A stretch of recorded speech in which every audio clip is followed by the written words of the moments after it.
Révélation, une réunion secrète tenue à Yaoundé chez Ngongo, pour bloquer le remaniement ministériel. C'est une information révélée en exclusivité par le lanceur Bory Berthold. Même s'il est difficilement vérifiable, ce dernier semble détenir des informations de première main dans le serial. Cette exclusivité fait cas d'une réunion secrète, qui s'est tenue dans la maison d'un haut commis de l'État. Au cours de son allocution du 31 décembre 2022, Paul Biya a une nouvelle fois indiqué que ceux qui se sont rendus coupables de détournement de la fortune publique vont rendre gorge.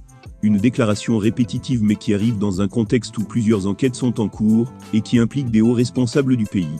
C'est dans ce contexte qu'une mystérieuse réunion a lieu quelque part dans Yaoundé. Le lendemain, soit le 1er janvier 2023, des hautes personnalités de la République se retrouvent chez Ferdinand Ngongo, le secrétaire général de la présidence de la République, a posté Bory Berthold. Bory Berthold a donné plus de détails par rapport à cette réunion secrète. Objectif, bâtir une stratégie pour empêcher le redéploiement de l'opération Épervier. Pour cela, il faut mouiller tout le monde, et notamment les proches de Paul Biya. Les premières cibles, état-major particulier du président, DGRE, cabinet civil, DSP, et les enfants de la première dame. Prochaine étape, ministère de la Justice, ministère de la Santé et ministère des Finances.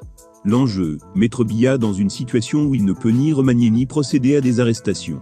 Car tout le monde est noyé y compris ses propres enfants.